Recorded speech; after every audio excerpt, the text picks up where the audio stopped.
Bonsoir à toutes et à tous et bienvenue dans ce 40e numéro de Polycritique, le webinaire mensuel de l'Association française de sciences politiques qui décrypte l'actualité nationale et internationale chaque fois qu'il le peut et si possible tous les mois. Nous avons sauté le mois de janvier en 2026, mais nous allons nous rattraper en gardant ce rythme mensuel de la façon la plus rigoureuse possible.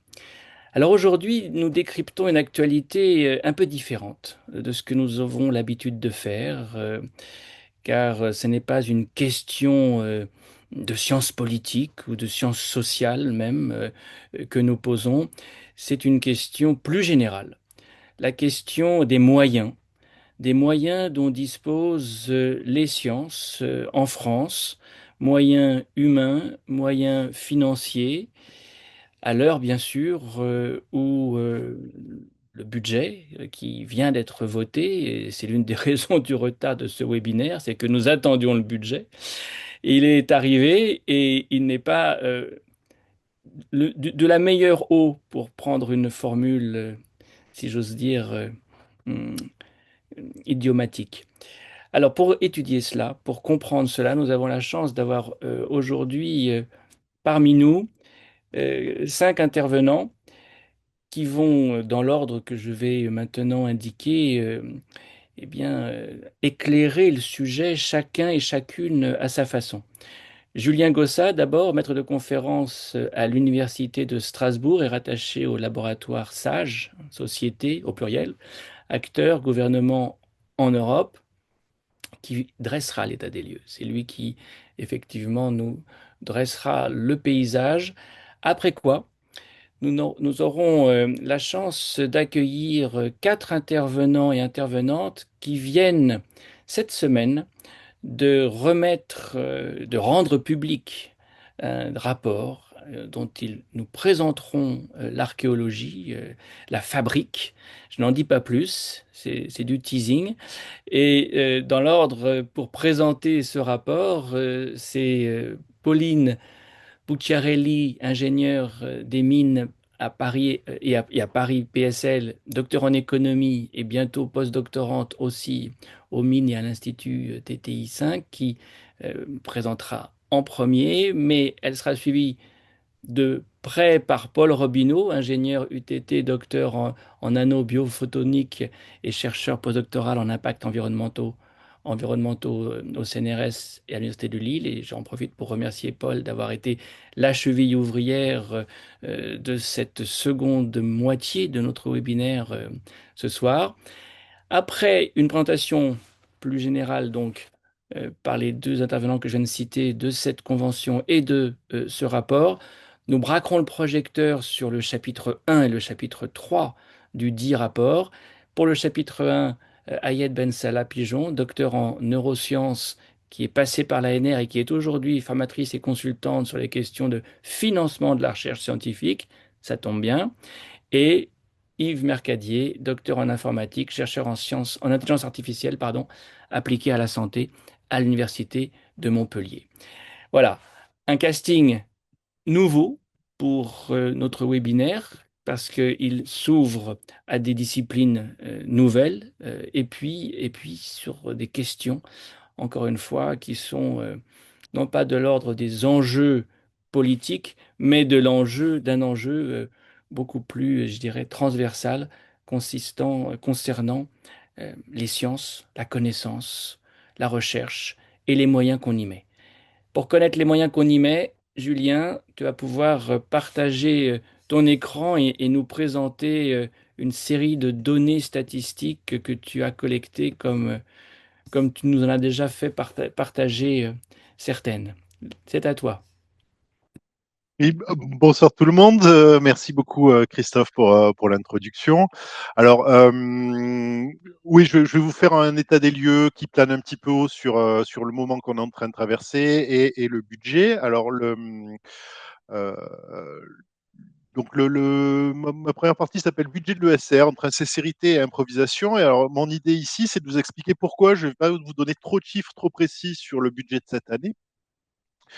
Alors la justification de ce flou que je vais entretenir, c'est que voilà, on a un communiqué de presse du ministère qui nous dit que pour cette année, l'adoption de la loi de finances pour 2026 concrétise la priorité donnée par le gouvernement à l'enseignement supérieur et à la recherche.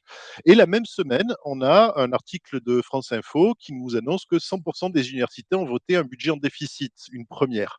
Donc, vous voyez, on est déjà dans une forme de dissonance comme ça entre des annonces d'une part du gouvernement et puis une réalité plus budgétaire des établissements.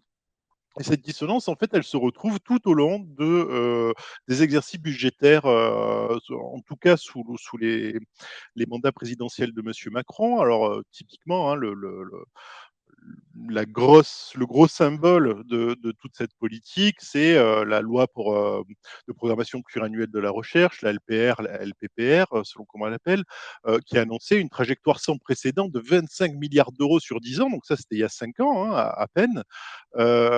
Et alors qu'aujourd'hui, on est en train de lancer les assises du financement des universités. C'est-à-dire les universités sont tellement mal financées à l'heure actuelle qu'il faut en faire des assises pour revoir leur modèle économique. Donc on voit bien, on est dans une situation assez particulière où on a des annonces qui ne trouvent plus d'ancrage dans la réalité. Alors, on peut voir ça comme une forme d'insincérité, c'est-à-dire qu'on aurait des discours politiques qui planent, qui ne sont pas en accord avec les actes. Mais par-dessus ça, il y a aussi une forme d'improvisation, qu'on retrouve, très fréquemment les 10 dernières années. Alors, typiquement sur 2025, on a eu une annonce de budget et puis, 2 mois plus tard, on a en février, intelligence artificielle, Emmanuel Macron annonce des investissements en France de 109 milliards d'euros. Donc, ouais, d'un coup, là, une annonce absolument énorme. Le budget de toutes les universités, c'est 15 milliards d'euros. Là, on parle de 109 milliards d'euros qui arriveraient dans les prochaines années. Et puis, 3 mois après, on a Choose Europe for Science ou Choose France for Science, selon les moments. Et donc là, Emmanuel Macron qui nous promet 100 millions d'euros. Alors, encore une fois, 100 millions d'euros improvisés, on ne sait pas d'où ils viennent. Est-ce que c'est des millions en plus? Est-ce que c'est un détournement de 100 millions d'euros qui était destiné à autre chose, dont on change la destination au dernier moment parce qu'on a une urgence? Ou est-ce que c'est 100 millions d'euros qui vont venir de la poche des établissements, puisqu'en réalité, le gouvernement ne va rien mettre derrière? Et en fait, à chaque fois, on a un mélange de tout ça.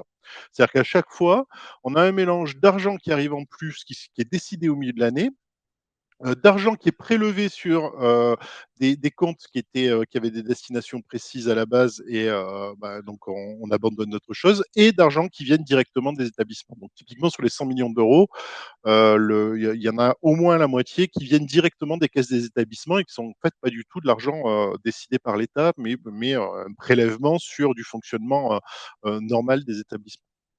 Donc ça empêche d'avoir un suivi très clair du budget quand on part des documents budgétaires. En gros, regarder le projet de loi des finances ne sert absolument pas à comprendre ce que c'est le financement de la science depuis une dizaine d'années que je le regarde. Alors peut-être que c'est plus ancien que ça, avant que je ne regardais pas, donc je ne peux pas savoir. Alors, on va essayer d'y voir un petit peu plus clair. Alors, pour essayer d'y voir clair, ce qu'on va faire, c'est qu'on va utiliser des séries de données qui ont été créées par d'autres personnes, qui en général sont plus larges, c'est-à-dire que c'est pas on va pas prendre des budgets fléchés sur telle et telle action, on va plutôt prendre des grandes masses. Alors là, c'est ce que vous avez ici, c'est un graphique très très connu de Lucas Chancel et Thomas Piketty. Alors, c'est Lucas Chancel qui met à jour ce graphique chaque année. Donc là, c'est la dernière mise à jour et qui va comparer le budget du programme 150, c'est-à-dire le programme qui est fait pour les universités, euh, mais qui va corriger de deux aspects. Le premier aspect, c'est l'inflation, et le deuxième aspect, c'est le nombre d'étudiants. Alors, ce que nous montre ce graphique, vous voyez bien, c'est qu'on a une baisse continue depuis la LRU, donc pendant la présence de Nicolas Sarkozy, il y a une forme de stagnation, mais qui est en fait une fausse stagnation parce qu'on a fait la LRU qui a quand même coûté très cher. Et puis à partir du mandat de François Hollande, on a une baisse tout à fait continue du budget par étudiant corrigé de l'inflation. Donc, ce que ça nous donne, c'est que comme on a une baisse d'environ 20-25%, si on dépassait 5 kilos euros en 2009 pour un étudiant, ben en 2026, on n'en dépense plus que 4. Donc, ça fait une baisse significative du budget par étudiant. Alors, un autre travail pour arriver à comprendre le budget, c'est celui qui est fait par Rogue ESR chaque année, qui lui va pas comparer au. Alors, il prend le programme 150 et le programme 174, c'est-à-dire le budget des universités, le budget des opérateurs de recherche comme le CNRS, etc. Il va pas le corriger par rapport au nombre d'étudiants, par contre, il va le corriger par rapport à l'inflation et par rapport aux dépenses obligatoires qui sont inventées par le gouvernement. Donc, ce que vous voyez ici, c'est que vous avez l'université publique qui passe environ de 12 à 14 milliards d'euros sur le programme 150 jusqu'en 2022. Et à partir de 2022, on a une baisse nette du budget des universités publiques d'environ 3%, 2,7% par an. Et on a exactement la même baisse, 3,4% par an, sur la recherche publique hors université, donc les organismes nationaux de recherche. Donc ça, c'est juste la correction par l'inflation. Donc on voit que l'inflation qui est arrivée post-Covid n'a pas du tout été compensée dans les budgets des universités et des ONR. Mais en plus de ça, ce que vous avez à droite, c'est l'évolution du casse-pension, c'est-à-dire la charge pour payer les retraites qui est imposée aux établissements. Vous voyez que pour les contractuels, on en reste à un taux en dessous de 20%, qui est le taux du secteur privé. Par contre, pour les fonctionnaires, on est à un taux qui est passé de 60 à 82%. Donc ça veut dire qu'on paye beaucoup, beaucoup plus d'argent pour payer les retraites. Et tout ça se fait évidemment à dotation constante. C'est-à-dire qu'il faut trouver de l'argent. Les universités sont sommées de trouver de l'argent pour pouvoir payer les retraites des fonctionnaires et pas seulement des fonctionnaires des universités. Ce ne sont pas que les fonctionnaires des universités, ce sont tous les fonctionnaires de la fonction publique. Donc tout ça a une conséquence et cette conséquence, elle se voit, je pense, assez bien sur ce graphique qui compare la différence entre subvention pour charge de service public, la SCSP, c'est-à-dire la dotation que l'État donne aux établissements pour pouvoir fonctionner, et la masse salariale qui inclut notamment le casse-pension, mais aussi d'autres trucs comme le GVT, etc., etc. Et alors, ce que vous voyez ici, c'est qu'en gros, l'histoire que raconte ce graphique, c'est que le gouvernement a toujours donné de quoi payer les gens qui travaillent dans les établissements, plus un petit quelque chose. Ce petit quelque chose était environ à 250 millions d'euros, jusqu'en 2022. Et à partir de 2022, il y a un changement de doctrine du gouvernement qui, dans un premier temps, donne exactement ce qu'il faut pour payer les personnels et pour le reste, vous vous débrouillez. Et puis en 2023, ça passe légèrement en dessous. En 2024, il manque déjà 500 millions d'euros dans les dotations publiques pour payer les personnels. Et aujourd'hui, on est à environ 1,250 milliard d'euros. C'est-à-dire une accélération extrêmement brutale de cette nouvelle doctrine budgétaire qui consiste à donner moins que ce que l'État impose comme nouvelles dépenses. Alors évidemment, là, on est en train de parler de masse salariale. Tout ça, ça s'est pas fait en recrutant plein de gens. Je veux dire, les effectifs sont quasiment identiques. Il y a eu, voire ils ont légèrement baissé. Donc, c'est-à-dire, on a baissé les effectifs, mais comme on prend de plus en plus de charges, eh bien, on a de plus en plus de dépenses et les dotations ne suivent pas. Donc ce changement de doctrine, il est quand même confirmé par les comptes 100%. Alors l'idée des comptes 100%, c'est de dire qu'on va conditionner la totalité des dotations publiques à l'atteinte de certains objectifs. Et alors la totalité des dotations publiques, ça veut dire y compris les rémunérations des personnels et y compris les rémunérations des fonctionnaires. C'est-à-dire que l'État a changé de doctrine et décidé de ne plus payer lui-même les fonctionnaires qui travaillent dans les établissements publics de l'enseignement supérieur et de la recherche, mais de déléguer cette charge directement aux établissements. Alors, est-ce qu'on peut trouver des indices de cette politique qui pourraient appuyer cette nouvelle doctrine? Alors pour ça, on va regarder les projets annuels de performance, qui sont des documents annexés au projet de loi des finances. Et ce que vous voyez, alors ici, on a l'indicateur de production scientifique des opérateurs du programme et la valeur qu'on avait en 2022, c'est que par la part des publications de référence internationales des opérateurs du programme, alors ça, c'est les opérateurs du programme, encore une fois, c'est les organismes nationaux de recherche et les universités. Donc, on était à 1,1%. Si on prend toutes les publications de référence internationale sur les meilleures publications, on avait à peu près plus d'1%. Et notre objectif est d'arriver à 0,9. Donc notre objectif est de baisser dans la part des publications de référence internationale. Pareil pour les références internationales au sein de l'UE, on est à 5,6, on vise 5,2. Pareil pour les reconnaissances scientifiques, hein, on était à 0,95 et puis on vise d'arriver à 0,9. Alors sur cet indicateur, on avait un sous-indicateur qui était encore positif, c'était la part des publications quand on se compare à l'Allemagne et à l'Angleterre, qui était encore positif. C'est-à-dire qu'on estimait que, OK, on va baisser sur la scène internationale, mais on va pouvoir se maintenir, voire augmenter face à l'Angleterre et l'Allemagne. Et cet indicateur a été supprimé l'an dernier. Donc, c'est-à-dire que le seul indicateur un peu optimiste sur l'évolution de notre place scientifique dans le monde a été supprimé l'an dernier. Si on regarde du côté de l'enseignement, ce que vous avez ici, c'est l'indicateur des admissions dans l'enseignement supérieur. Donc là, c'est la part des néo-bacheliers ayant obtenu au moins une proposition à la fermeture de Parcoursup. Donc en gros, hein, on prend tous les bacheliers, on regarde ceux à qui on va faire une place dans le secteur public ou public-privé qu'on trouve dans Parcoursup. Et vous voyez, en 2023, hein, on est à 95%. En 2024, on avait un objectif de 94%. Puis on passe à un objectif de 93,5% qui a été parfaitement atteint en 2025. Hein, on est à 93,5% pile cette année.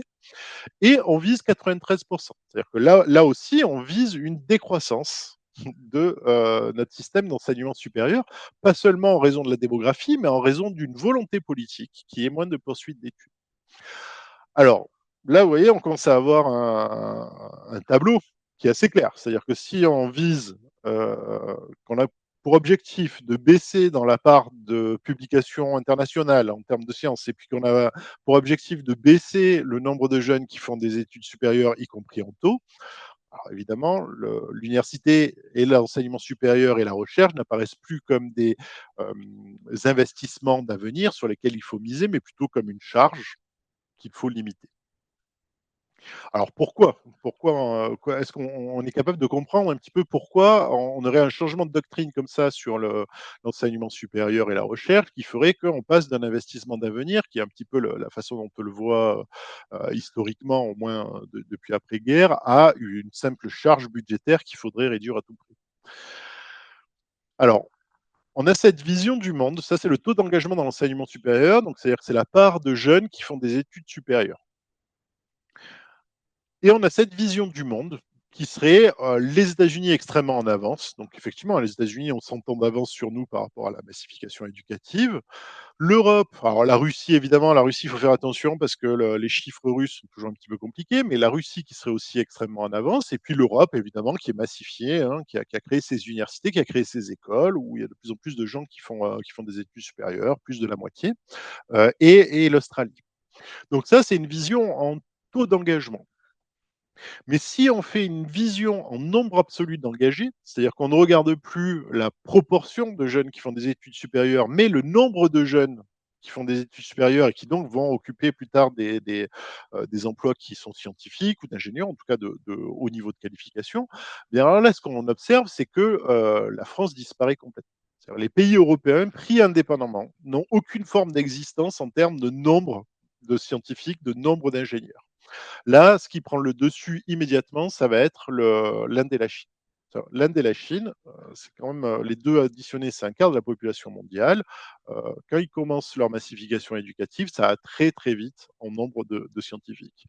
Mais si on regarde tous les classements internationaux, eh bien, il n'y a pas la case Europe. Vous voyez, c'est l'Europe et pas l'Europe de la connaissance, cette espèce de bloc européen qui pourrait exister par rapport aux États-Unis et à la Chine, mais il a pas fonctionné. On n'y est pas arrivé, on continue d'avoir une ligne par pays, et donc ça veut dire que, bah, en termes de compétition scientifique, la France n'a absolument aucune chance, hein, face à la Chine et aux États-Unis. Alors, en Chine, on a aussi ce truc-là qui est assez important, je pense, à comprendre, c'est que les progrès de la science sont visibles. C'est-à-dire que ça, c'est juste une photo, hein, c'est le même conducteur de train en 1996 et en 2022.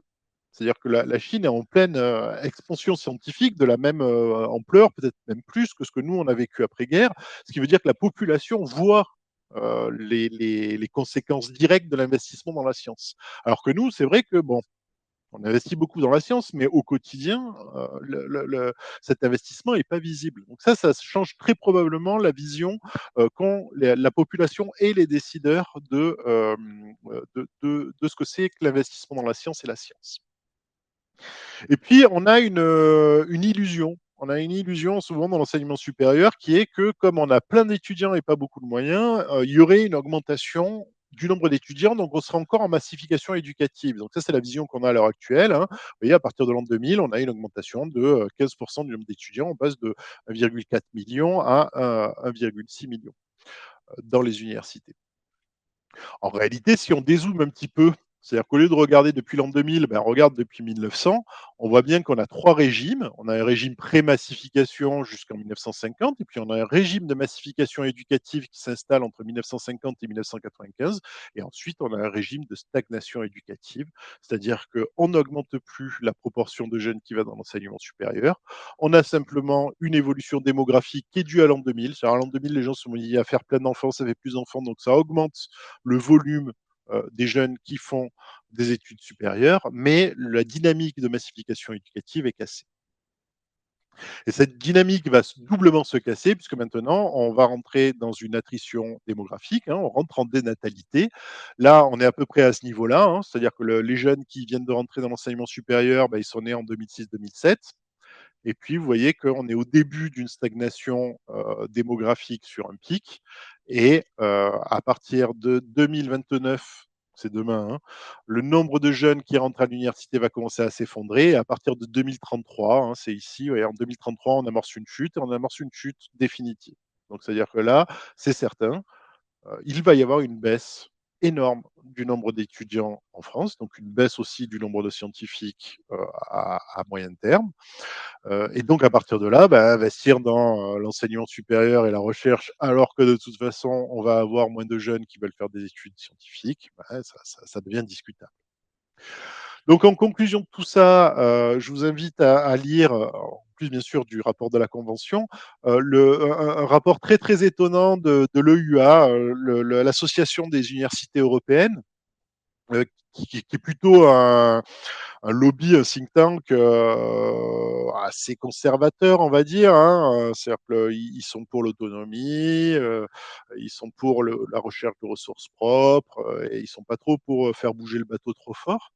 Et pourtant, là, ils viennent de sortir un rapport il y a quelques mois qui est très très étonnant, où ils vont regarder trois scénarios possibles. Et alors, parmi ces scénarios possibles, il y a un scénario qui est l'oligarchie tech sous une US, sous l'hégémonie US. Donc, c'est la tech oligarchie US qui prend le contrôle de tout le système scientifique mondial, en quelque sorte, hein. Et alors, vous voyez, en termes politiques, c'est déclin européen et fin des démocraties libérales, des partis extrémistes qui arrivent au pouvoir. L'Europe devient vassale des USA. L'économie européenne devient complètement dépendante de celle des US. Le déclin démographique n'est plus arrêtable et les droits humains sont restreints.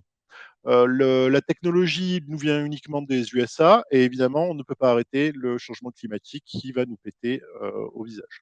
Donc, vous voyez, c'est un scénario extrêmement sérieux et probablement celui qui est le plus sérieux des trois scénarios qu'il présente. L'autre scénario, c'est renouveau européen. Il y aurait la démographie et la croissance qui reviendra en Europe, on ne sait pas trop comment, par une forme de magie, hein. Vous voyez, ça, c'est leur scénario le plus sérieux et c'est un scénario qui conduit à l'écroulement de notre système universitaire et d'enseignement supérieur et de recherche. Donc voilà pour la conclusion, hein, on est à la croisée des chemins, c'est la fin de la massification, on est au début de démassification éducative, on va avoir une chute impressionnante du nombre d'étudiants et durable, hein, on verra plus le nombre d'étudiants augmenter. La compétition scientifique est très probablement perdue, alors, on n'a aucune chance de réussir face à la Chine, et on a un développement rapide de l'édu-scepticisme, c'est-à-dire à quoi ça sert de faire des études si c'est pour aller faire des sciences sociales, hein. Typiquement, c'est ce qu'on entend dans l'espace public. Et donc, on a une croisée des chemins, c'est-à-dire que soit on va vers une fin du service public de SR, et donc c'est-à-dire qu'on individualise les études, on en fait une professionnalisation, hein, une simple insertion professionnelle, et on oriente les recherches exclusivement vers la production de valeur marchande. On fait de l'innovation, et tout le reste, ça n'a plus aucun intérêt. Soit on arrive à prendre un contre-pied idéologique, et à ce moment-là, il faut redéfinir le rôle de l'enseignement supérieur et de la recherche. se re-questionner sur qu'est-ce que c'est la notion de progrès collectif et probablement générer une séparation nette et horizontale entre les études supérieures, la recherche et la professionnalisation et l'innovation. C'est-à-dire refaire un nouveau contrat social pour l'enseignement supérieur et la recherche avec des clivages qui soient clairement assumés.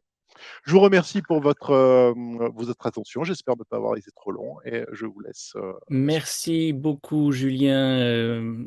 Je te remercie en dépit, évidemment, des notes plutôt sombres sur lesquelles tu termines, mais la lucidité est l'une des qualités que on te connaît et que l'on cherche nous-mêmes à acquérir et à cultiver. Donc, mieux vaut être averti que pris par surprise. C'était très dense. On va revenir, bien sûr, dans la discussion sur euh, bien des points que tu as soulevés. On mettra aussi en ligne les liens vers les rapports que tu as cités. Et tu termines donc par quand même des recommandations, ce qui ménage la transition de manière assez naturelle vers la deuxième partie de ce webinaire. Je profite de cette transition aussi pour inviter tous ceux qui sont connectés et qui aimeraient poser des questions à les inscrire dans la boîte chat réservée à cet effet ou dans le QR, comme ils préfèrent, questions-réponses, peu importe. Mais évidemment, leurs questions, on prendra le temps de les examiner. Alors, je me tourne maintenant vers nos quatre autres invités et d'abord vers Pauline qui va camper un autre décor, celui de cette convention dont je n'ai vraiment rien dit à dessein. Il vous appartient, Pauline et Paul, bah, de préfacer ce qui va suivre ensuite de façon plus précise, peut-être plus technique même, euh, cette présentation de cette convention et du rapport qui en est issu. Oui, euh, C'est à vous. parfait. Oui, je laisse Paul partager. Vous m'entendez bien? Parfaitement. Ok, super.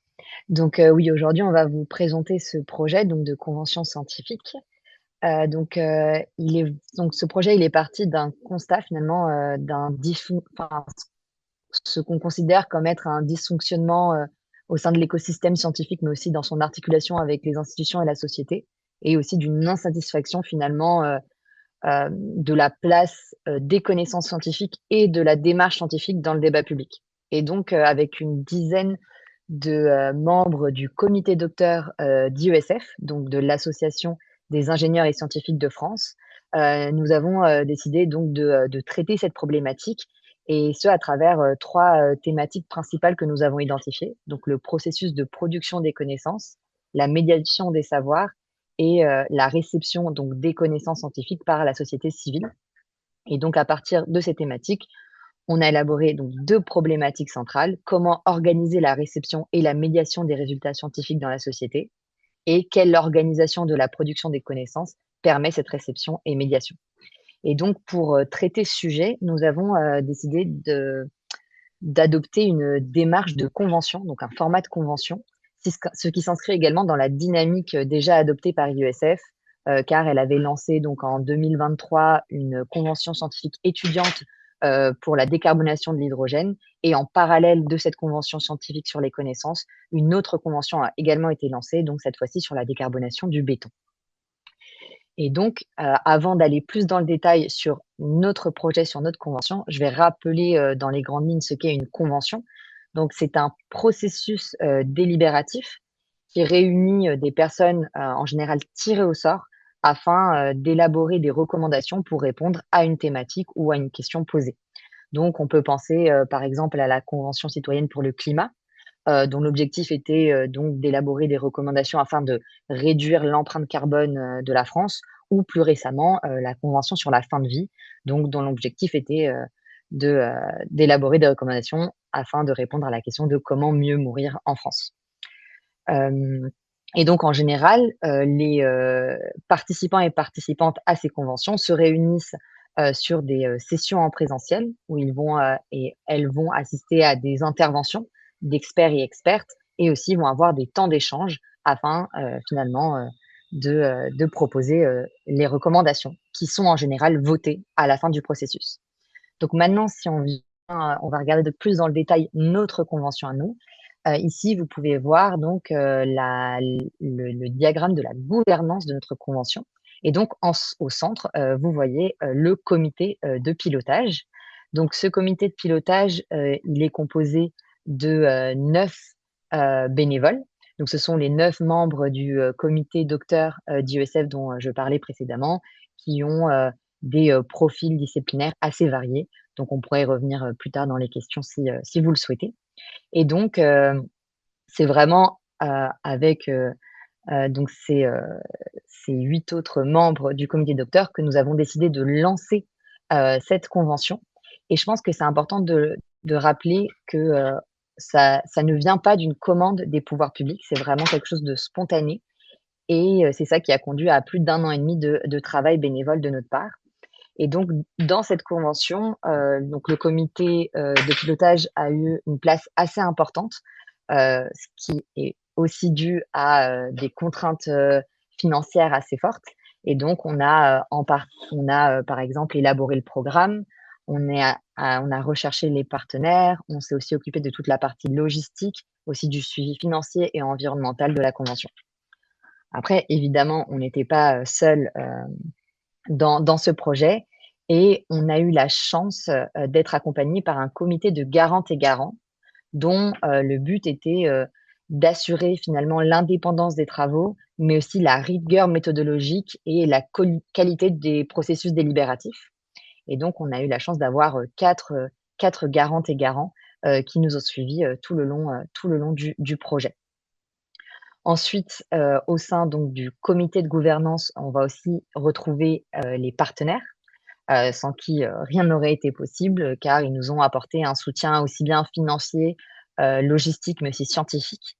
Donc je vais en particulier mentionner Sevresa, qui est une association de fact-checking. Et donc, ils nous ont accompagnés justement pour vérifier la qualité des informations quand des participants et participantes avaient des doutes et voulaient justement faire remonter certains sujets.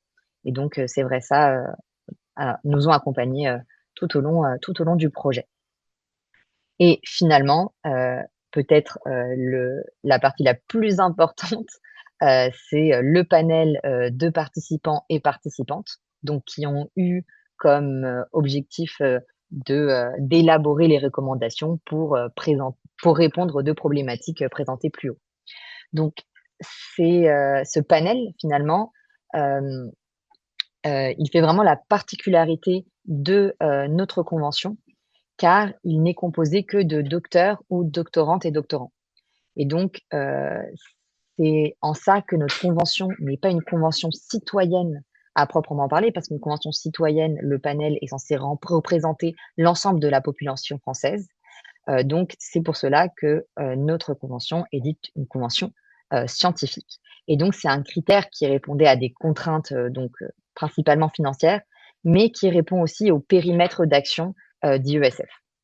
Mais bien qu'on ait eu cette contrainte donc de sélectionner uniquement des chercheurs et des chercheuses, nous avons eu comme objectif de représenter au maximum la diversité de chercheuses et de chercheurs et chercheuses en France.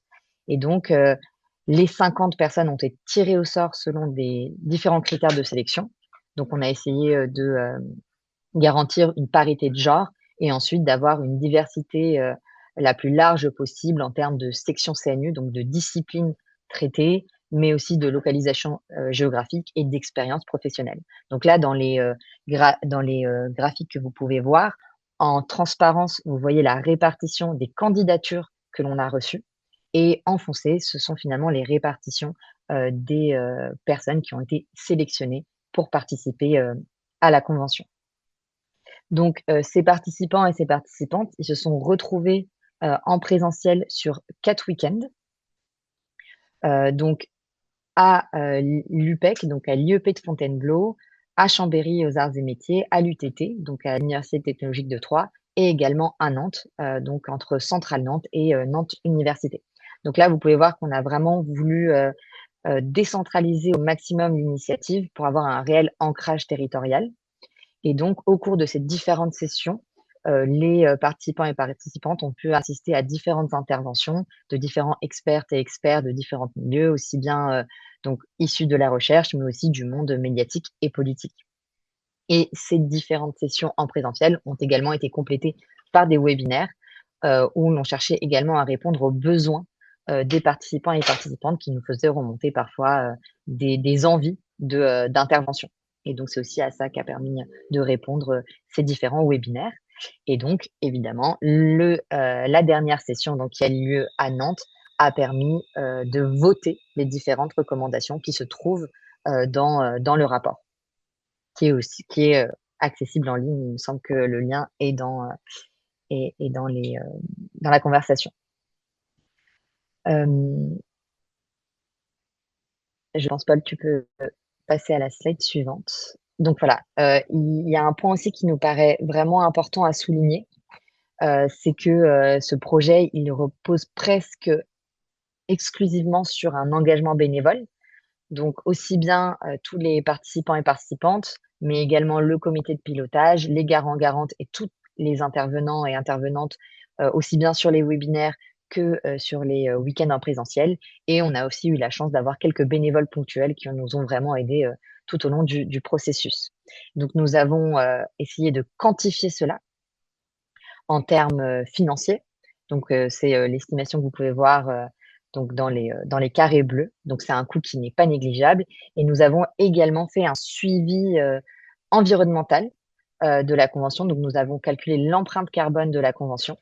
Et donc ça montre aussi que tout ce projet, il a un coût. Et on a vraiment envie que ce projet porte, qu'il ne s'arrête pas maintenant avec juste la remise du rapport donc, qui a eu lieu cette semaine au Palais du Luxembourg. Et donc, le but, c'est vraiment de faire vivre ce rapport, d'opérationnaliser les recommandations pour que tous ces coûts n'aient pas été vains. Et donc, évidemment, si vous voulez que l'on organise des restitutions dans vos institutions, on est évidemment hyper partant pour. Donc, n'hésitez pas à nous contacter. Et donc, enfin, la dernière slide, il me semble, Paul, c'est donc l'infographie des 58 recommandations qui ont été élaborées et votées par les conventionnels de cette convention, donc qui sont divisées en 4 axes. Et donc maintenant, je vais laisser la parole à Ayette et à Yves qui vont aller plus dans le détail et vous présenter donc leur travail. Et Paul et moi, on reste évidemment pour répondre aux questions si jamais elles portent sur donc le processus d'organisation de cette convention. Bonjour à toutes et à tous. Donc, je m'exprime au nom de la Convention scientifique sur les connaissances et je vais principalement vous présenter l'axe 1 qui est autour, dans le titre, c'est garantir l'accès aux sciences, informer, médier et sensibiliser. Et donc, de cet axe, en fait, principalement, il est constitué de 13 recommandations qui ont été votées.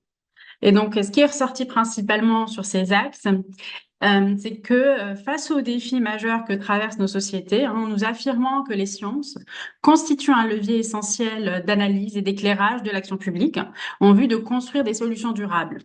Donc, garantir l'accès aux sciences, c'est alors une exigence démocratique. Celles-ci doivent être présentes partout, dans tous les territoires et à tous les âges de la vie. L'éducation est nécessairement un pilier majeur de cette ambition, loin de se limiter à une simple transmission des connaissances. Donc, il nous faut faire circuler la culture scientifique. Tout au long de son histoire, le monde de la recherche s'est préoccupé de la formation et du renouvellement des chercheurs. Il s'est développé sur la base du partage des savoirs, la discussion collective, l'examen rigoureux des preuves et l'ouverture aux controverses.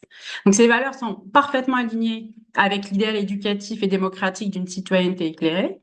C'est pourquoi nous proposons d'inscrire le droit à l'accès et à la participation au progrès scientifique dans le Code de la recherche. À ce titre, nous souhaitons renforcer les missions et l'indépendance du Conseil scientifique de l'éducation nationale afin de permettre une intégration pleine et entière du monde de la recherche dans l'élaboration des politiques éducatives. Une telle réforme doit poursuivre un triple objectif: mieux comprendre, mieux prendre en compte les avancées scientifiques et la voie du monde de la recherche dans les politiques éducatives, protéger l'action du Conseil des pressions et des considérations politiques de court terme et ouvrir un espace d'expression à l'ensemble des parties prenantes. Car une politique ambitieuse nécessite de reconnaître l'expertise des professionnels du terrain. Donc l'ensemble des personnels éducatifs doivent être pleinement impliqués dans la construction des politiques qui les concernent. Donc, garantir l'accès aux sciences, c'est également garantir à chacun et chacune le droit à une éducation de qualité. Nous appelons à un renforcement des politiques de lutte contre les inégalités sociales, notamment les inégalités territoriales et de genre. Cela suppose une approche croisée des inégalités, déployée dès les premières années de scolarité et agisse sur tous les leviers disponibles. Conditions d'apprentissage, accompagnement des élèves, formation initiale et continue des personnels et moyens renforcés pour les établissements les plus exposés. Donc, l'égalité d'accès aux sciences doit être construite méthodiquement avec un engagement dans la durée. Donc, par ailleurs, les écoles et les formations professionnelles doivent refléter les évolutions profondes de la pratique scientifique au cours des dernières décennies. La recherche aujourd'hui est plus collaborative et multidisciplinaire que jamais. Ses points de vue et analyses plus systémiques que jamais. Elle mobilise des regards croisés et associe de plus en plus les citoyens au processus d'enquête et d'innovation. Donc, nous souhaitons que ces dynamiques se traduisent pleinement dans les pratiques pédagogiques. Développer les dialogues entre les élèves et les chercheurs, organiser des ateliers avec des organismes de recherche, notamment à l'occasion de temps forts, comme la semaine de l'égalité, sont autant de moyens concrets pour approcher les jeunes de la science, telle qu'elle se pratique aujourd'hui. De plus, les sciences ne se réduisent pas à une simple accumulation des faits. Elles vivent à travers une démarche critique, valorisant l'argumentation et l'expression de questionnement. Cette exigence doit irriguer les pratiques pédagogiques dès le plus jeune âge, par exemple à travers des ateliers de philosophie avec des enfants de l'école primaire. Donc, mais l'ouverture des sciences ne saurait se limiter à une transmission descendante des savoirs. Elle doit aussi offrir une capacité d'agir, une possibilité de participation à l'innovation et à la délibération publique. Dans cet esprit, nous recommandons la généralisation du modèle des conventions étudiantes. Ces espaces doivent permettre aux citoyens de demain non seulement d'analyser de manière critique les grands enjeux de société, mais aussi de mettre en pratique leurs réflexions en propositions concrètes, telles que ça a été fait pour cette convention, inscrites dans un cadre politique. Donc, garantir l'accès aux sciences, c'est aussi reconnaître le rôle essentiel de la médiation scientifique. La médiation scientifique rassemble de nombreux acteurs, des associations universités, à travers leurs services de communication valorisation, en passant par les musées et les institutions telles qu'Universcience, par exemple. Bien que fédéré nationalement au sein de la MCSTI, le réseau national et francophone de la culture scientifique, technique et industrielle, cette diversité d'initiatives manque de clarté et de visibilité, comme le souligne le rapport Cartographier la recherche en médiation des sciences de 2025. Donc, nous recommandons donc de renforcer la médiation scientifique, et ce, de plusieurs manières. Il s'agirait d'abord de valoriser et de reconnaître les métiers qui lui sont liés, afin de donner une véritable place à ces professionnels dans le paysage académique et public. Il est aussi essentiel de mieux définir et clarifier l'écosystème d'acteurs impliqués dans la diffusion des connaissances scientifiques pour offrir une vision plus transparente et cohérente de ce secteur. Enfin, nous encourageons l'innovation dans les formats de médiation en privilégiant ceux dont l'efficacité a été démontrée scientifiquement et en valorisant et favorisant les liens entre la recherche dans ce domaine et la pratique. Pour renforcer la médiation scientifique, il est également important de former les chercheurs. Plusieurs universités, comme celle de Lorraine et de Strasbourg, proposent des formations doctorales dédiées à la médiation scientifique. Ces formations offrent aux docteurs des outils pour diffuser plus efficacement les résultats et leurs travaux auprès du grand public. Dans ce cadre, nous proposons par conséquent de généraliser ces formations à toutes les écoles doctorales et de reconnaître les actions de médiation scientifique dans le plan de carrière des chercheurs. Donc, ces mesures permettraient d'élargir le nombre de scientifiques aptes à transmettre leurs découvertes, notamment dans les établissements scolaires, comme cela vient d'être évoqué. Aussi, une mesure facilitant la diffusion de la science dans la société serait, par exemple, d'intégrer systématiquement un résumé accessible à un public non académique au début de chaque article scientifique, par exemple. Enfin, garantir l'accès aux sciences, c'est aussi assurer leur présence dans les médias d'information. Donc, des études citées dans notre rapport montrent que les sciences restent peu représentées dans les médias audiovisuels, sauf lors d'événements exceptionnels.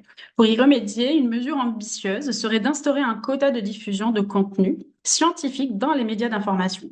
Il est donc proposé d'imposer une obligation de diffusion de contenu scientifique dans les cahiers de charges de groupes d'audiovisuel publics et privés, attributaires de chaînes de télévision sur les canaux, par exemple, de la TNT. Il est également essentiel d'aborder la question de la transparence dans la recherche. Aujourd'hui, si nous voulons consolider la confiance entre la société et le monde scientifique, nous pensons qu'il est indispensable d'instaurer un régime déclaratif unifié, portant à la fois sur l'utilisation de l'intelligence artificielle générative, mais aussi sur l'explicitation des sources et des financements. Il faut souligner que les politiques éditoriales et les chartes des établissements sont encore trop fragmentées et peinent à suivre le rythme des évolutions technologiques. Ce manque d'harmonisation entretient un flou préjudiciable autour des standards d'intégrité, notamment concernant l'utilisation des outils génératifs dans le milieu académique. Pour pallier ces difficultés, l'exigence de transparence doit s'étendre à la description précise des modalités d'usage, que ce soit lors de réflexion ou au moment de la rédaction. Seule une déclaration obligatoire et détaillée permettra une évaluation critique, éclairée et juste de l'apport réel de chaque chercheur ou chercheuse. Enfin, cette transparence renforcera la déontologie de la recherche et contribuera à prévenir les dérives potentielles liées à l'automatisation de la pensée et de l'écriture scientifique. Donc, plusieurs recommandations concernant l'axe de l'enseignement. On peut les retrouver sur la deuxième axe 2 de la co-construction et ouvrir les connaissances scientifiques.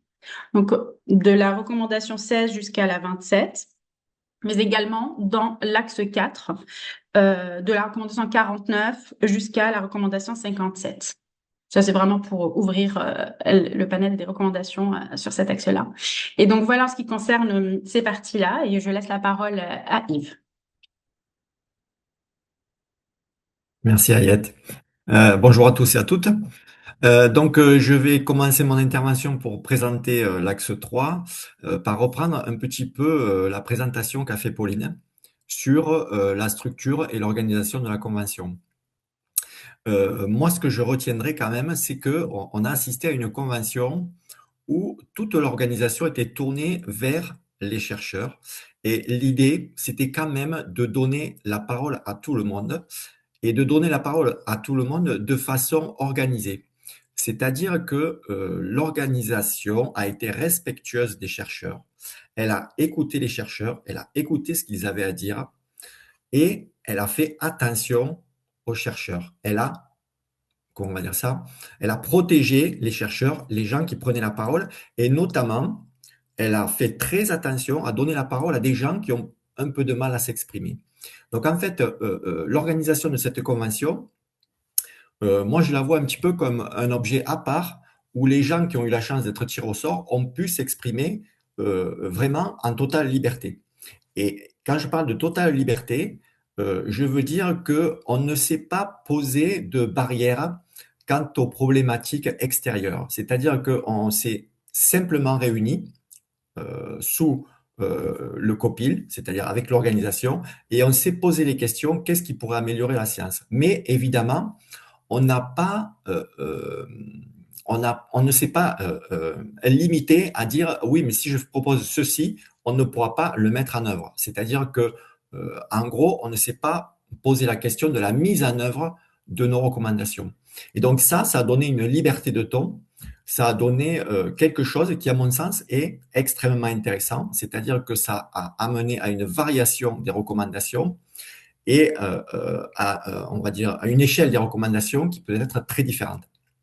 Donc voilà pour l'introduction de Pauline. Après, je vais reprendre un petit peu l'introduction de Monsieur Gossa, qui était très bien et qui a fait une introduction superbe de connaissances et extrêmement précise. Je me permettrai simplement de dire que, au-delà du financement de la recherche, il y a aussi d'autres problèmes. Lorsque j'ai fait mon intervention au Sénat, j'ai cité une méta-analyse qui a été faite sur les docteurs et les doctorants sur leur santé mentale. Et cette méta-analyse donnait le chiffre, la statistique suivante, 25% des docteurs sont en difficulté psychologique. Ça montre qu'en fait, il y a des tensions très fortes et il faut le comparer, ce chiffre, avec la population normale. Dans la population citoyenne de notre pays, il y a 5% de gens qui sont en difficulté psychologique. Donc là, on voit qu'il y a bien sûr les problématiques financières, mais les problématiques de la recherche dépassent bien ceci. Il y a d'autres axes à faire évoluer pour améliorer notre pratique de la recherche. Enfin, je terminerai par une petite réflexion personnelle. J'ai cru comprendre qu'il disait que on allait avoir du mal en Europe avec la recherche parce que la Chine, parce que les États-Unis avaient un nombre de chercheurs, avaient des financements extrêmement supérieurs aux nôtres. Si je ne me trompe pas, je crois qu'en Chine, il y a plus d'1 million de chercheurs. Aux États-Unis, il y en a beaucoup moins. En France, il me semble qu'il y en a à peu près 300 000, donc on est très inférieur en nombre. Par contre, à ma connaissance, bien sûr, si je regarde les papiers qui sortent dans mon domaine, moi, je n'ai pas souvenir d'avoir vu des papiers réellement disruptifs venant, par exemple, de la Chine. Et donc, ça n'est pas parce qu'il y a beaucoup de chercheurs que la qualité de la recherche, elle est du même niveau pour tout le monde. Peut-être, il peut être intéressant d'avoir un peu moins de chercheurs et d'avoir un peu plus de qualité, notamment de ce côté-là. Mais après, j'exprime là juste une opinion personnelle, bien sûr, il n'y a aucun souci là-dessus. Voilà, alors j'en viens à ma partie, l'axe 3, transformer le système de recherche. Donc, dans cet axe, on avait plusieurs parties qu'il faut un petit peu contextualiser. Donc, ce que l'on a fait, c'est que on a essayé de faire un petit état des lieux. Et donc, on a pensé qu'aujourd'hui, on était enfermé dans un paradoxe. D'un côté, on demandait aux chercheurs d'être les piliers de la décision publique, c'est-à-dire que si on prend par exemple le président de la République, il a à plusieurs reprises dans ses mandatures expliqué qu'il était prêt à gouverner dans le sens de la science.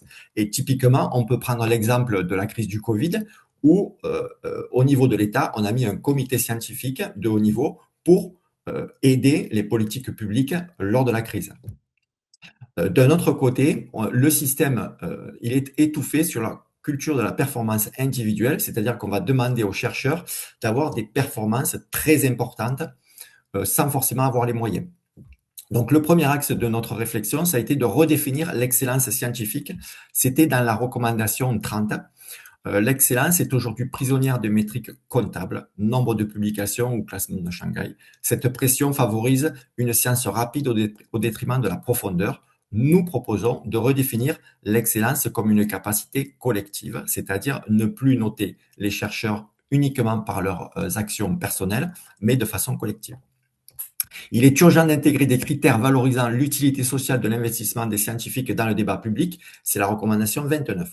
Un chercheur qui consacre du temps à éclairer la cité ne perd pas son temps, il remplit une mission de service public qui doit être formellement reconnue dans son évaluation et sa progression. L'idée, c'est de dire que l'unicité de la métrique de la bibliographie n'est peut-être pas forcément la meilleure et on peut améliorer le système de notation des chercheurs. Ce qui changerait un petit peu les carrières, ce qui changerait un petit peu les profils peut-être. Typiquement, par exemple, pour organiser une convention, les profils des scientifiques qui vont organiser des conventions, ce ne sera pas exactement les mêmes que les profils des scientifiques qui feront des papiers très précis dans leur domaine. Puis après, on a travaillé sur notre axe, libérer le savoir par la science ouverte. Beaucoup de chercheurs ont émis l'idée qu'il fallait ouvrir la science. Et donc, on a proposé de travailler sur le modèle diamant ou le modèle coopératif, là où on a des revues où l'auteur ne paie pas pour publier et le lecteur ne paie pas pour lire. Et on a fait le constat suivant, c'est que dans la recherche publique, le financement, il est public. Et donc, il serait normal, en fait, que chaque citoyen puisse accéder aux publications des chercheurs qui travaillent dans la fonction publique. Et donc, les citoyens, c'est intéressant, mais il faut aussi penser aux PME, c'est-à-dire il faut aussi penser à nos entreprises, et puis il faut aussi penser à nos décideurs. C'est-à-dire que lorsque un scientifique de la fonction publique publie dans un système qui est verrouillé d'un point de vue éditorial, même les décideurs n'ont pas accès à ces publications. J'en viens à la deuxième partie, sanctuariser le temps long de l'autonomie, donc deuxième partie de la partie 3 du rapport. L'idée, c'est de sortir du dogme du tout compétitif, c'est la recommandation 31. La science de rupture ne se décrète pas sur des cycles courts. Le système actuel fondé sur des appels à projets intermittents génère une instabilité chronique. Nous demandons de garantir un socle de financement public pérenne pour le fonctionnement ordinaire des laboratoires. Il est impératif d'allonger la durée des financements à des cycles de 5 à 10 ans. C'est la condition sine qua non pour permettre aux chercheurs de s'attaquer à des défis complexes et risqués, loin de la pression du résultat immédiat. C'est l'idée de dire qu'il ne faut pas avoir des cycles de recherche trop courts, il faut essayer d'avoir des plans de financement de la recherche sur le long terme, parce que mener à bien une idée complexe, profonde, ça prend du temps, ça ne se fait pas de façon rapide. Enfin, mettre fin à l'analyse à l'asphyxie administrative, c'est la recommandation 32. Donc là aussi, moi, personnellement, j'ai reçu beaucoup de mails de chercheurs qui m'ont parlé de ça. C'est un gâchis de talent monumental. Nos chercheurs consacrent désormais près de 40% de leur temps à des tâches de gestion et de reporting. Nous appelons à une simplification radicale des procédures et au recrutement de personnel support qualifié, gestionnaires, juristes, techniciens. Investir dans ces métiers, c'est libérer la force de travail de nos 300 000 chercheurs et leur redonner les moyens de leur mission première, l'innovation et la découverte. Quand on passe 40% de son temps à faire de la paperasse, à faire de l'administration, on n'est pas dans nos recherches avec nos étudiants. Donc, en fait, c'est évident que d'un point de vue du financement, il y a là un gâchis monumental. Il faudrait bien sûr embaucher des gens, faire travailler des gens qui sont spécialistes de ça, gestionnaires, juristes, techniciens.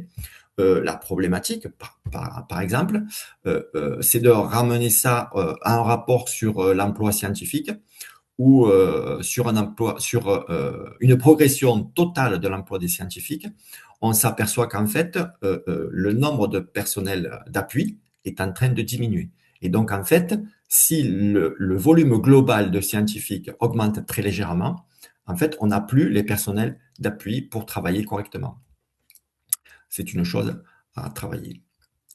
Enfin, j'en viens à une mesure un peu plus technique, un peu plus précise, celle qui va donner une direction politique à l'ensemble de nos travaux, la création d'un Parlement scientifique national, c'est la recommandation 34. Pourquoi une telle instance? Parce que nous observons une déconnexion croissante entre le temps long de la recherche et le temps court, notamment de l'urgence législative. Organiser la controverse de manière transparente.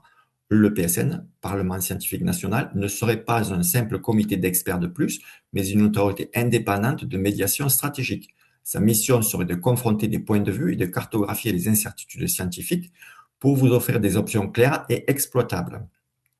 On peut imaginer typiquement que le Parlement scientifique national pourrait faire des propositions quant au financement de la recherche. C'est-à-dire que à l'heure actuelle, en fait, ce sont intégralement les hommes politiques qui prennent cette décision. On pourrait très bien imaginer que le Parlement se prononce là-dessus, sans prendre la décision, mais qu'il donne des recommandations.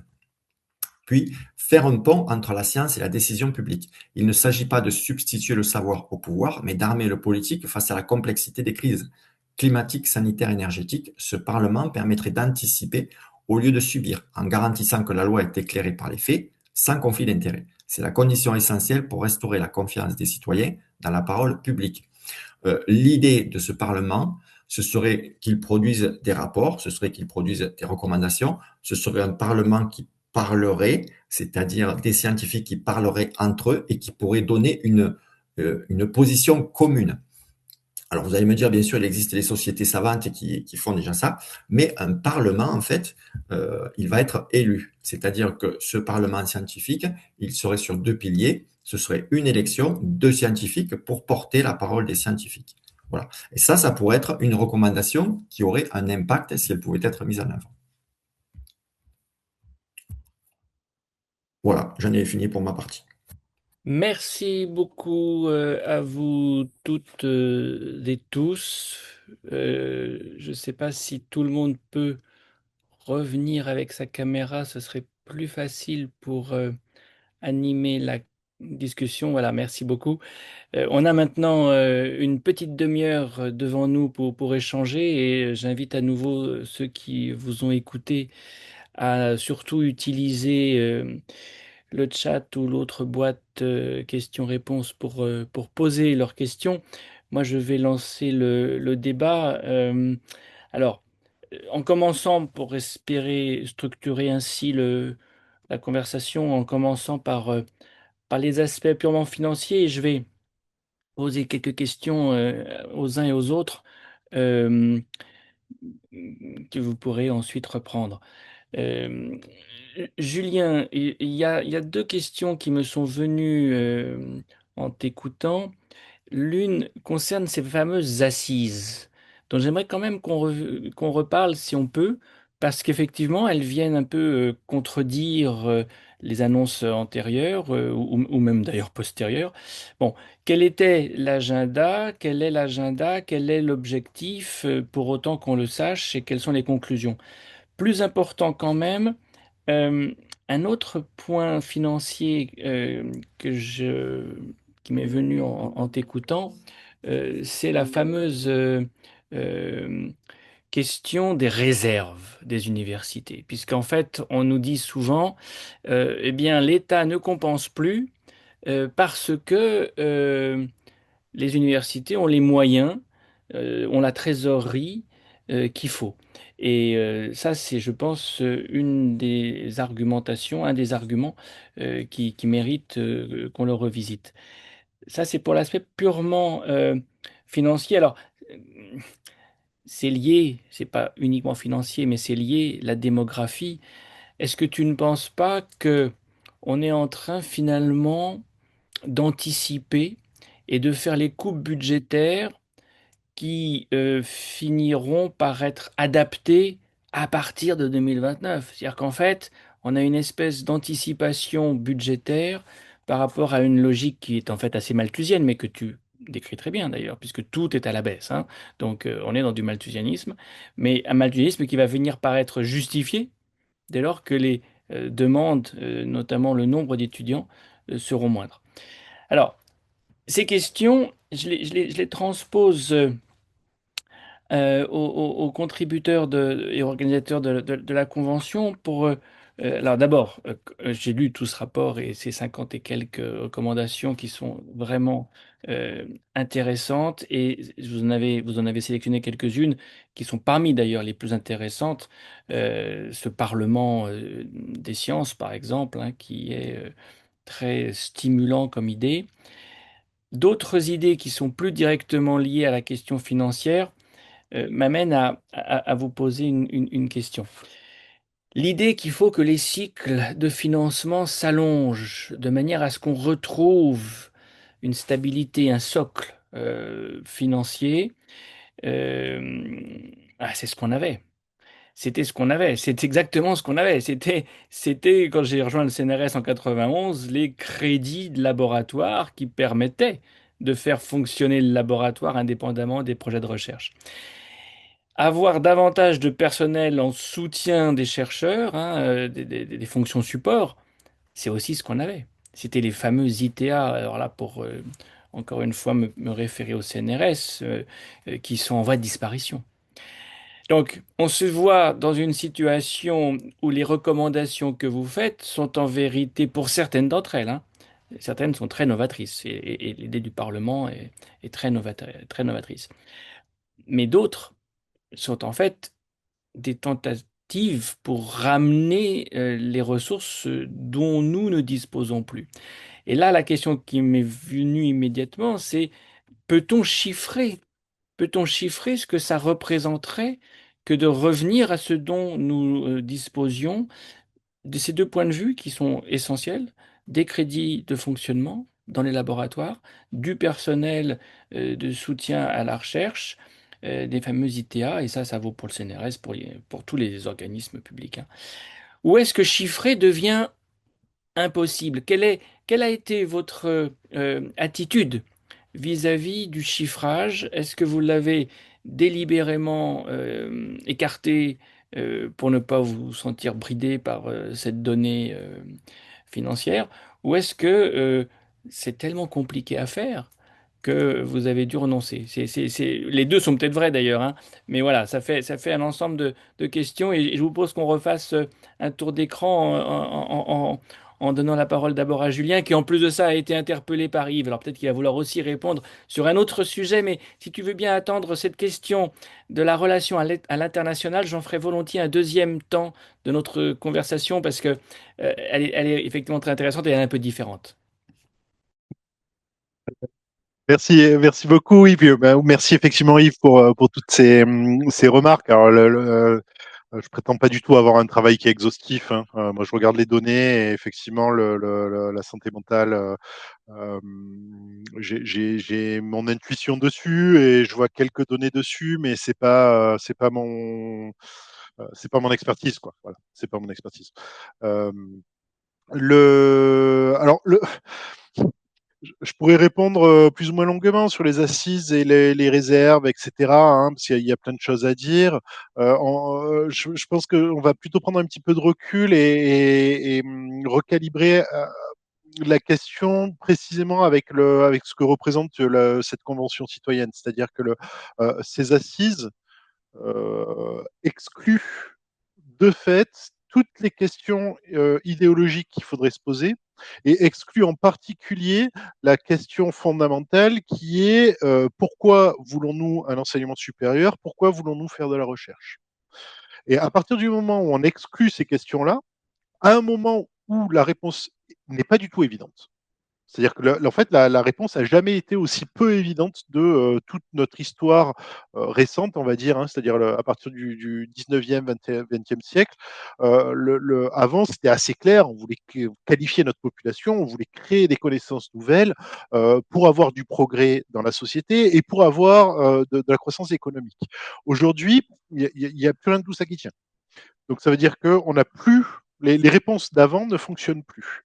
À partir du moment où on fait des assises sur cette question-là, sans se poser la question fondamentale qui est pourquoi on devrait financer ces choses, là, je ne sais pas, je ne suis pas dans la tête des ministres, mais ce qui est sûr, c'est qu'on rate la question importante.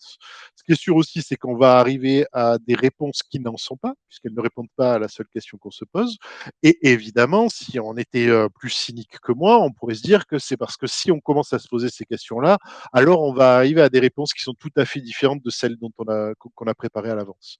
C'est-à-dire que euh, quand on part, comme l'a fait la Convention, sur OK, on va garder l'esprit ouvert, ce qu'on veut, c'est une science qui fonctionne dans la société pour apporter du progrès, qui soit honnête et qui produise des connaissances pour tout le monde et compagnie, on arrive effectivement assez rapidement à des conclusions qui ne sont pas celles qui ont été mises en place par les gouvernements depuis 15 ans.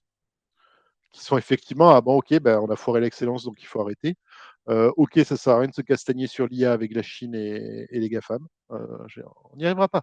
Donc, ça veut dire qu'il faut développer autre chose. Et cette autre chose, c'est peut-être les sciences sociales. Et alors là, évidemment, on tombe sur toute une question politique et électorale qui dépasse très largement la simple question de la production des connaissances. Et donc, tout ça va nous mener effectivement à ce qu'on ramène un débat démocratique, idéologique qu'on devrait avoir parce que ça va définir la société qu'on aura demain, à des questions purement techniques qui sont oh ben, j'ai additionné les comptes courants des universités et je tombe sur 1 milliard, donc ça veut dire que je peux vous prendre de l'argent. Voilà. Ce qui est aussi raisonnable et malin que de dire j'ai additionné les comptes courants de tous les Français et je tombe sur 50 milliards de milliards et donc ça montre bien que les Français ont de l'argent, donc je peux faire de l'inflation et augmenter la TVA. Ouais, ça a très très peu de sens au final. Mais ça permet d'occuper un débat public avec des questions techniques.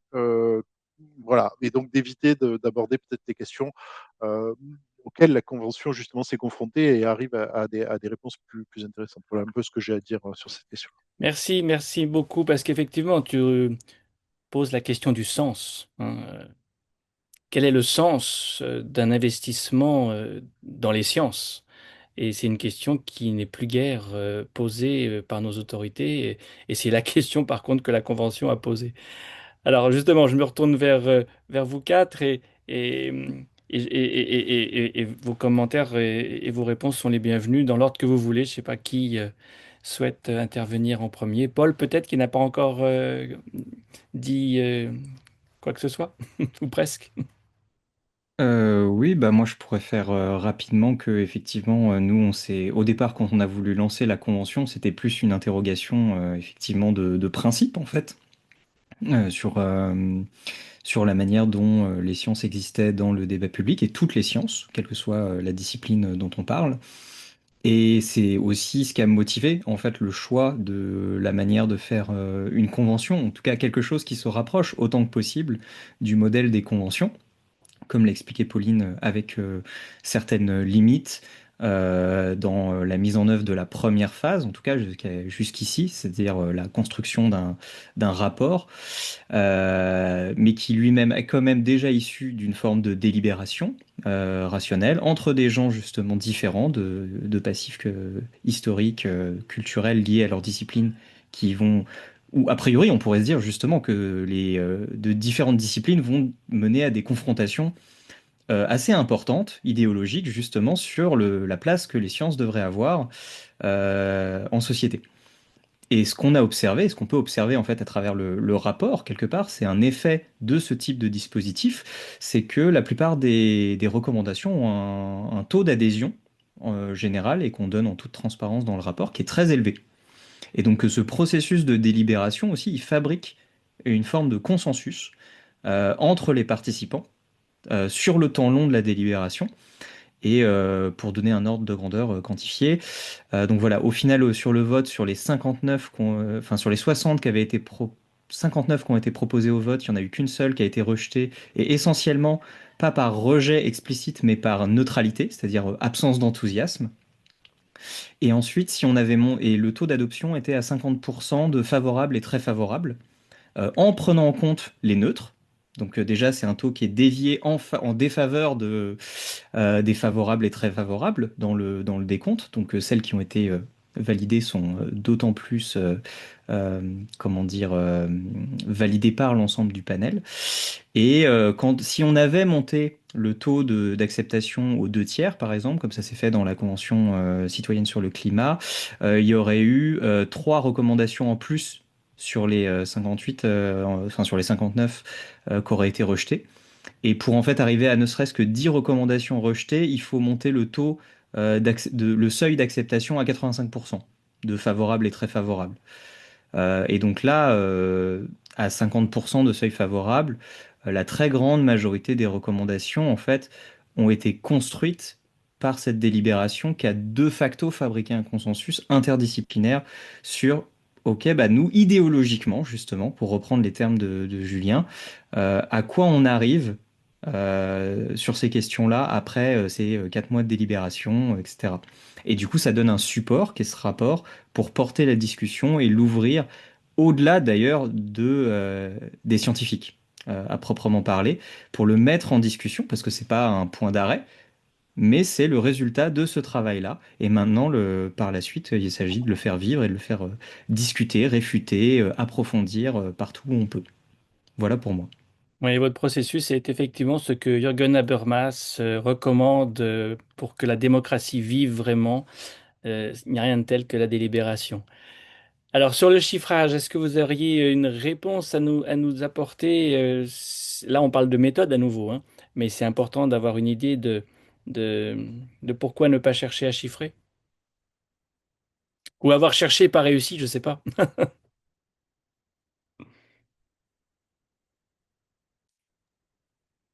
Je peux me permettre.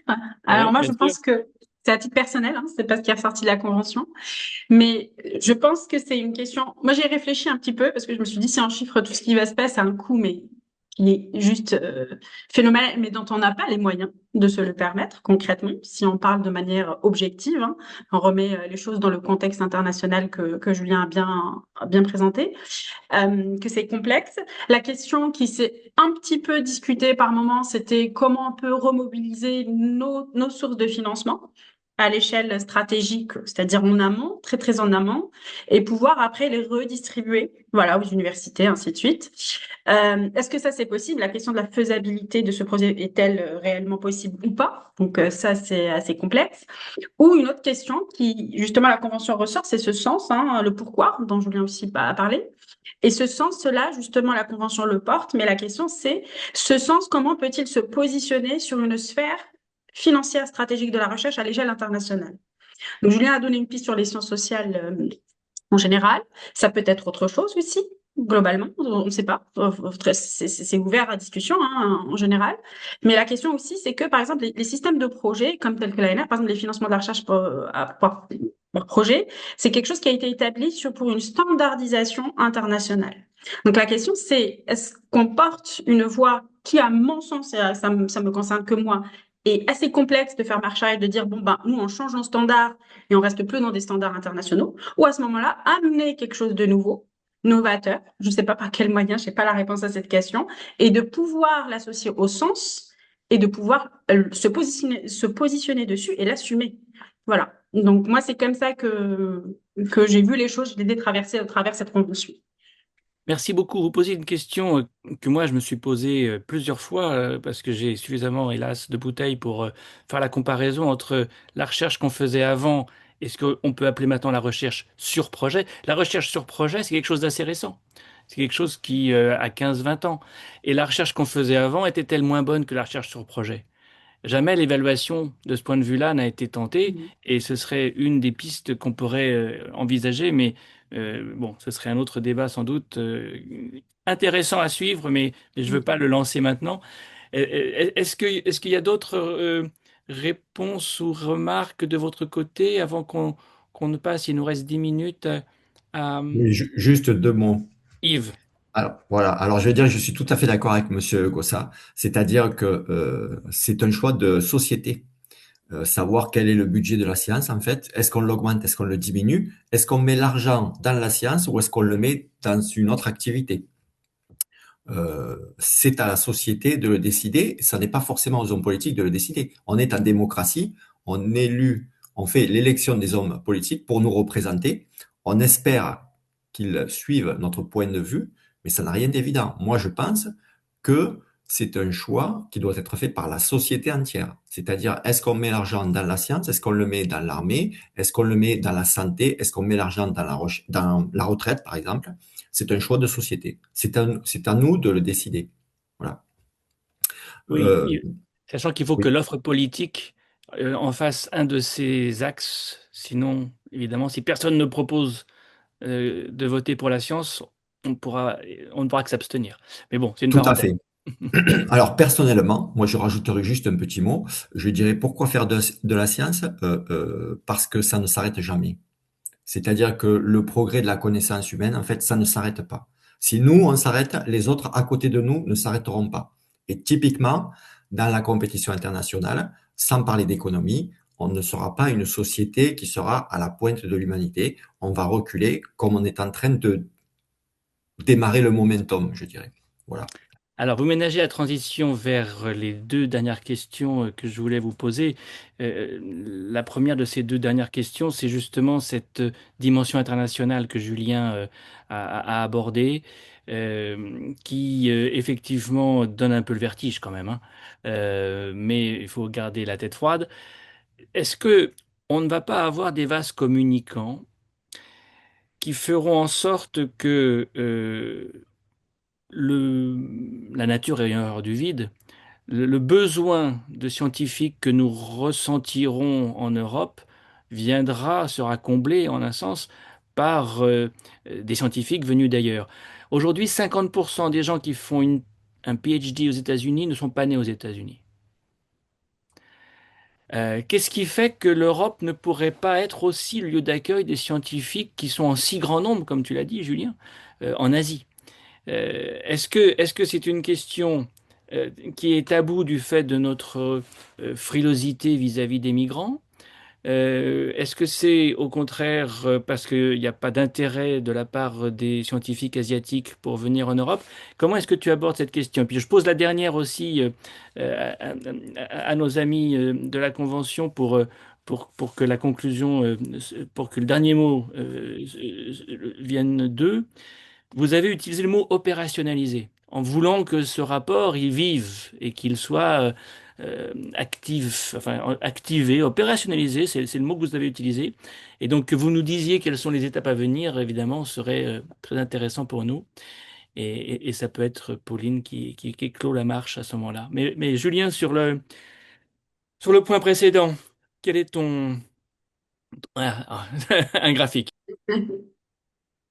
Oui, alors bon, oui, désolé, il y a pas d'espoir de ce côté-là. Au contraire, c'est en train de se contracter très, très, très fort. C'est-à-dire que là, il y a la trouille hein, qui s'empare très fort des universités anglaises et américaines parce que le flux asiatique est en train de se taillir Et tout le modèle économique anglo-saxon est vraiment menacé par ce mouvement-là.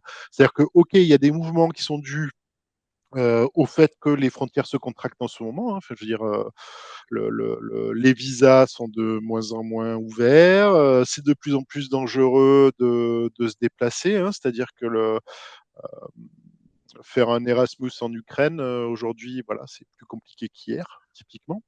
Mais là, ce que vous avez, c'est le taux de fertilité. Alors, vous voyez, bon, nous, on est en baisse. Hein. La petite baisse que je vous montrais, là, elle se voit bien. Hein. Mais les baisses en Chine, en Corée du Sud et en Inde, mais c'est impressionnant. C'est-à-dire qu'au moment où, alors après, je suis pas du tout démographe et compagnie, hein, mais au moment où on fait sa montée éducative et sa croissance économique, les gens se mettent à faire moins d'enfants. Et là, c'est avec une vitesse en Asie qui est absolument incroyable. La Corée du Sud a déjà downsizé son système d'enseignement supérieur et de recherche. C'est-à-dire que le premier pays à avoir réduit son système d'enseignement supérieur parce que la démographie, c'est la Corée du Sud. Et c'est le seul pays qui s'est vraiment confronté à ça. Donc là, je veux dire, la Chine, maintenant, elle a ses universités, elle a ses scientifiques qui sont capables de former les scientifiques de demain, ce qui n'était pas le cas il y a 30 ans. Et en plus, elle a beaucoup moins d'enfants. Donc, c'est sûr, ça va se serrer. Après, la question, c'est l'Afrique. C'est-à-dire, est-ce que le Maghreb va continuer à nous envoyer des jeunes? C'est pas sûr. Quand on voit les universités qui poussent au Maghreb, des universités toutes neuves, avec des conditions de travail et salariales qui n'ont rien à voir avec les nôtres, hein, parce que nous, on est dans le vieux système. Est-ce que l'Afrique noire va monter encore jusqu'en France ou s'arrêter au Maghreb? Parce que finalement, bah, c'est entre les deux, hein, tout simplement. Donc en fait, là, on n'a plus aucune idée de tout ça. Euh, et ça va tanguer, quoi. Voilà. C'est tout ce que je peux vous dire de sûr, c'est que ça va tanguer. Les recettes d'hier ne fonctionneront plus demain, ça c'est sûr. Après, jusqu'où ça va aller et comment, ça je ne sais pas. Bah, tu nous donnes une idée de webinaire en tout cas, parce qu'effectivement, cette dimension internationale de la science et de la circulation des scientifiques, c'est un angle mort dans nos études et je pense qu'il faudrait qu'on y consacre notre expertise. Pauline, le mot de la fin sur la suite, le next step?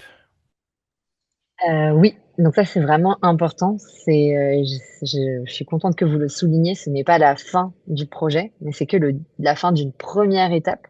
Et donc le but, comme vous le disiez, c'est donc d'opérationnaliser ces recommandations et de faire vivre le projet, mais aussi le processus délibératif.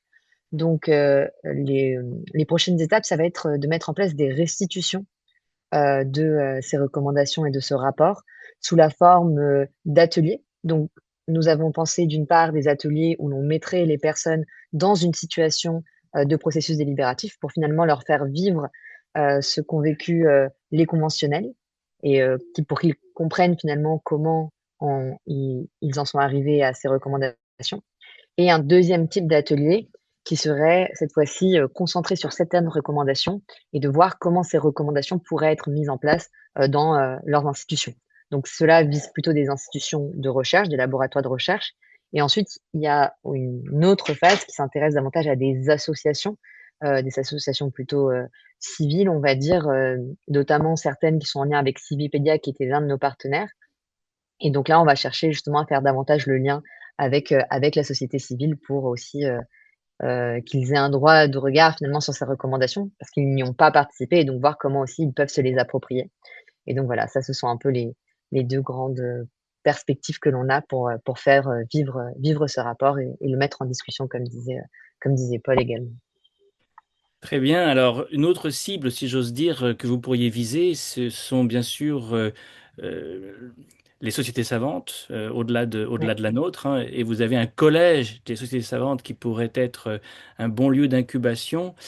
Et puis aussi les lieux d'évaluation. Vous avez dans vos recommandations quelque chose que je trouve très pertinent, une des très nombreuses choses que je trouve très pertinentes, à savoir la revalorisation de l'activité de médiation scientifique dans l'évaluation des chercheurs.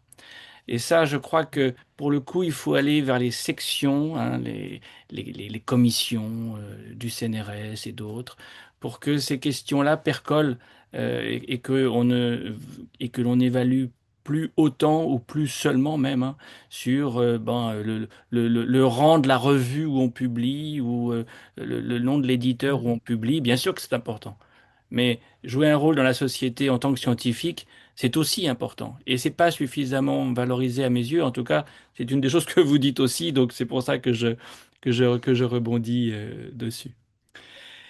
Merci beaucoup à vous toutes et à vous tous. On mettra en ligne l'enregistrement, le replay de cette session tellement intéressante et puis bien sûr tous les liens qui conduisent notamment à votre rapport et au site de la Convention. Merci encore et bonne continuation, notamment pour les fameux ateliers que vous allez maintenant développer pour opérationnaliser ce travail. Bonne soirée. Merci beaucoup. Bonne Merci soirée. beaucoup, bonne Merci soirée. beaucoup. Ouais, Bonne merci. soirée. Soirée, merci. Au revoir. Au revoir.